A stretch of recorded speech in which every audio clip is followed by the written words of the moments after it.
ආයිපෝන් කියලා පිළිගන්නවා. ලෝකේ භයානකම ගමනාන්ත 10 පිළිබඳව තමයි අද අපි කතා කරන්න යන්නේ.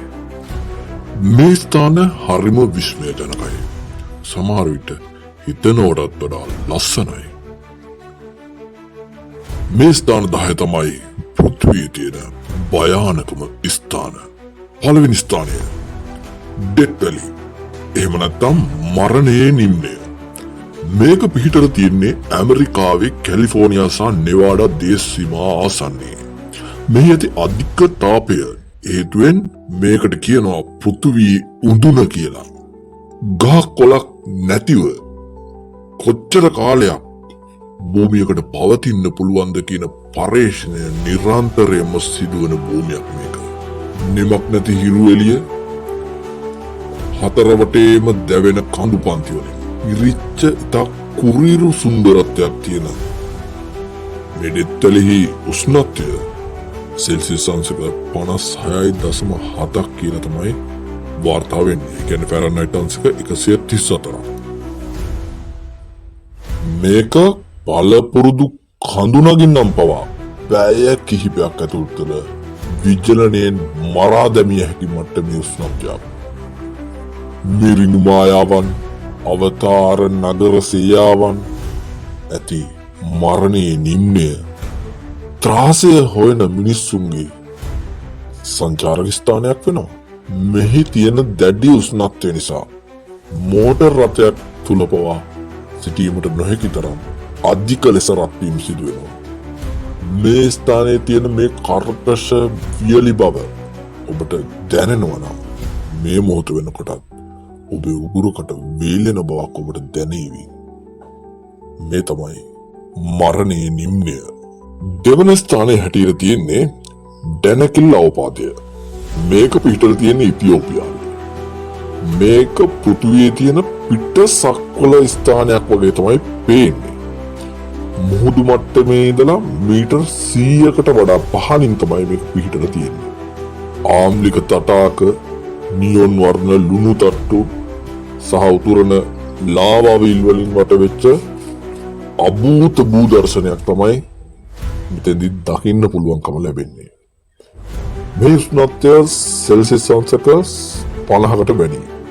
සල්පදුම අවට වාතයම පැතිරී තියෙන නිසා මේ ස්ථානයේදී හුස්ම හිර වෙන්න පුළුවන්. ඒක හුස්ම හිර වෙනවා වගේ දැනෙනවා මෙතන කෙනෙක් හිටගත්තොත්. ඒ නිසා මේක ජීවය යන්තමින් නොනසී පවතින ස්ථානයක් කියලා විතරයි මේක හඳුනා ගන්න පුළුවන් වෙන්නේ. මේක හැබැයි අපායට ගියා වගේ අවබෝධයක් ගන්න මරු ස්ථානය. හැබැයි මෙතනට යන්නේ ගොඩාක් විද්‍යාඥයන් විතරයි. එයාලා අඟහරු වෙන ග්‍රහලෝකවල ජීවය පවතිනවා නම් පැවතිය හැක්කේ මෙන්න මේ විදියට කියලා පරීක්ෂණ පවත්වන්න තමයි මේ වගේ ස්ථානයකට යන්නේ. ඊළඟ ස්ථානය තමයි ස්නේක් අයිස්ලන්ඩ්. මනතත් සර්ප දූපත. ඉල්හාඩා ක්විමාඩා ග්‍රෑන්ඩ්. මේක පෘථිවියේ ඇති වඩාත්ම විෂ සහිත දූපත වෙනවා. ඇයි එහෙම කියන්නේ? බ්‍රසීලයේ පිහිටලා තියෙන මේ දූපත මහ ජනතාවට 100% තහනම් කරලා තියෙන තරම්. මේක මාරාන්තික සර්ප පාරාදීසියක්. මේකේ වර්ග මීටරයකට එක් සර්පෙක් හරි ඉන්නවා අනිවාර්යෙන්ම. මේකේ ඉන්න ප්‍රධානම සර්ප කාණ්ඩය තමයි ගෝල්ඩන් ලාන්සෙට් වයිපර් කියන සර්පයා. මෙයා තමයි මේකේ රජ කරන්නේ. විලෝපිකයන් නැතුව පරිණාමය වෙලා තියෙන මෙයා දූපතේ පාලකයා වගේ වෙන්නේ. මෙයාගේ විෂ නිසා කෙනෙකුගේ මස් දිය කර මිනිත්තු කිහිපයකදී මරණය ළඟා කරන්න පුළුවන්. බ්‍රසීලයේ නාවික හමුදාව විශේෂ බලයලත් විද්‍යාඥයන්ට පමණයි මේ දූපතට පර්යේෂණ කටයුතු සඳහාවත් යන්න ඉඩ ප්‍රස්තාව ලබා දෙන්නේ. ඉතින් ඇස ගැටෙන හැම තැනකම උග්‍ර විෂ සහිත සර්පයෙක් සිටින මේ සර්ප දූපත කොච්චර භයානක ස්ථානයක් කියලා ඔබට අමුතුවෙන් කියන්න ඕන නැහැනේ. ඊළඟ ස්ථානය ගාතර මවුන්ට් එවරස්ට්. මේක තියෙන නේපාලේ. මරණය අතේ තියාගෙන යන්න පුළුවන් සංචාරයක්. ඒ තමයි මේ 4 වෙනි ස්ථානයේ තියෙන එවරස්ට් කඳු මුදුන. අඩි 29029කින් යුක්ත උසක් තියෙන මේ කඳු නැගීමේදී මරණ කලාපයක් කරා යාමට සිද්ධ වෙනවා. එතනදී ඔක්සිජන් නොමැතිකම විවිධ මායාවන් ක්ෂණිකව කඩා වැටෙන හිම කැට වලින් බේරෙන්න ජීවිතේ වාසනාවක් තියෙන්න ඕන. මේ බැවුම් වල අයිස් වාතයෙන් සුරක්ෂිත වෙච්ච මලසිරු 200කට වඩා විසිරලා තියෙනවා. මෙහි අවසන් අදියරේ නැගීම මිනිසා සහ සෝබා දහමේ සටනෙහි තීව්‍ර අවස්ථාවක් බවට පත් වෙනවා. තැන් තැන්වල ගල් ගැසෙලා තියෙන මලසිරු එඩිතර මිනිසුන්ට අඳුරු මතක් කිරීමක් එකතු කරනවා. මේ මලසිරු මම්පෙත් සලකුණු කිරීම සඳහා මේ කඳුනගින්න පාවිච්චි කරනවා. ඉතින් මේකත් ලෝකයේ ඇති අති බිහිසුණු මාරාන්තික ගමනාන්තයක්. පස්වන තැන තමයි චර්නෝබිල්. මේක තියෙන්නේ යුක්‍රේනයේ. 1986 දී චර්නෝබිල් න්‍යෂ්ටික ප්‍රතික්‍රියාකාරකය පුපුරලා යනවා. මේකෙන් යුරෝපයේ පුරා මාරාන්තික විකිරණ නිකුත් වෙන්න පටන් ගන්නවා. ඒ කිට්ටුවෙම තිබිච්ච ප්‍රිප්‍යාට් කියන නගරය පැය කිහිපයක් ඇතුළත තුල ජන ශූන්‍ය කරලා හිස් කරලා දානවා. දැන් මේක න්‍යෂ්ටික ව්‍යසනය ලැබුම්වත් හොල්මන් කරන අවතාර නගරයක් විතරයි. සමහර ප්‍රදේශවල අදටත් විකරණශීලී මට්ටම භයානක නිසා තමයි මේ භයානක ස්ථානයක් වෙන්නේ. නගරේ හැමදේම අද වෙනකොට සෝබා දහම් විසින් පමණක් පරිභෝජනයට ලක් වෙනවා. ඒ පස්සෙහි තවමත් තැන්පත් වෙලා තියෙන්නේ විකරණශීලී දූවිලි. ඒ නිසා මෙය සදහටම මිනිසුන් නොවන භූමියක් බවට පත් වෙලා 1986 වසරේ ඉඳලා.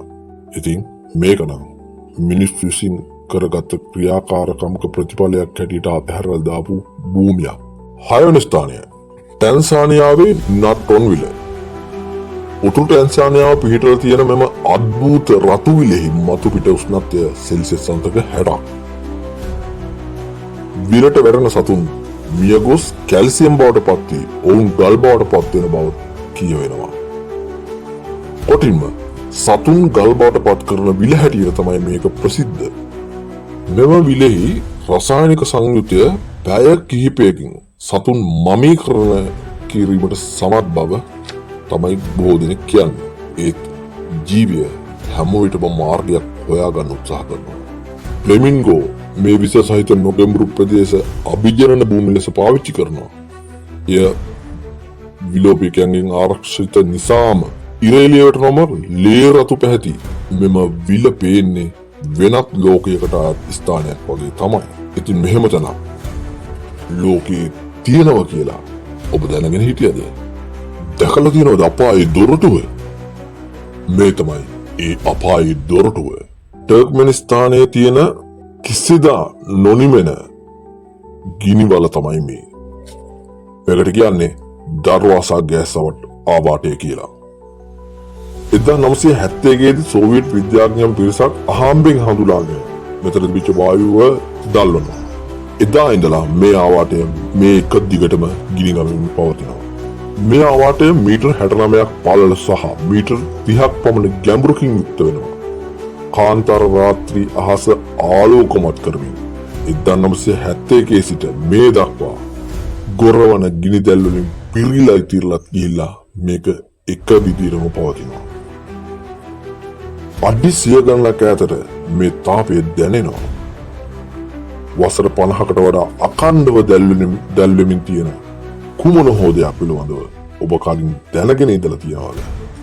ඉතින් මේ තමයි අපායේ දොරටුව. තවදුරටත් ගිනි ගනිමින් පවතින ඔබ උත්සාහවන්ත ඇති. ඒ පෘථිවියේ සීතලම ජනාවාසයේ පදිංචි වීමට නම් ඒක කොච්චර ප්‍රයෝජනවත් වේවිද කියලා දෙපාරක් හිතන්න බල කරන තැනක් තමයි මේ. මේ තමයි රුසියාවේ ඔයිමියාකෝන්. මේක සයිබීරියාවේ පිහිටලා තියෙන ස්ථිරවම ජනාවාස වූ සීතලම නගරය. උෂ්ණත්වය ඍණ 71.2 සෙල්සියස් අංශක. ඒ කියන්නේ අඟහරු මතු පිටර සීතලටත් වඩා සීතලයි. සීත වෙච්ච ගංගා යට ගොවිතැන් කරමින් මසු නල්ලමින් ජීවත් වෙන මිනිස්සු ඔරොත්තු දීමේ හැකියාව විශ්වාසයට අභියෝග කරනවා. පෑනකින් ලියන්න, මැෂින් ආධාර නැතුව ජීවත් වෙන්න නොහැකි මෙම ස්ථානය ඔබට දවසක් ගත කරලා එන්න පුළුවන් වුණොත් ඒක හිතාගන්න බැරි තරම් වාග්යක් වෙයි. මේක ඇතුලේ සාමාන්‍ය පරිසරයකදී අපි කරන කිසිදු දෙයක් කරන්න බෑ. ඒ තරම් වේගෙන් වතුර ටිකක් උඩ දැම්මොත් ඒක බිමට වැටෙන්නේ නැහැ, මිදෙනව මට්ටමටම සීතලයි. ඒ නිසා මේ පිළිබඳව නිකන් ඔබ හිතලා බලන්න. 9 වෙනි ස්ථානය. මේක ඔබ අපේ ඉන්න තාක්ෂණික ලෝකයේ එකලඳු දෙයක් හෝ නොදකපු වසර 60,000ක් තිස්සේ ශිෂ්ටාචාර සමග මිශ්‍ර නොවූ ලෝකයේ තිබෙන සුවිශේෂම ස්ථානය. මේක තියෙන්නේ බෙන්ගාල බොක්කේ සැඟවිච්ච දූපතක. ඉන්දියාවේ උතුරු සෙන්ටිනල් දූපත කියලා තමයි මේකට කියන්නේ. පෘථිවියේ අවසාන සම්බන්ධතා නොමැති ගෝත්‍රවලින් එකක් වන මේ සෙන්ටිනලීස්වරුන්ගේ නිවහන පිටස්තර පුද්ගලයන්ට සම්බන්ධ වීම ඉන්දියානු රජයෙන් දැඩි තහනමට ලක් කරලා තියෙනවා.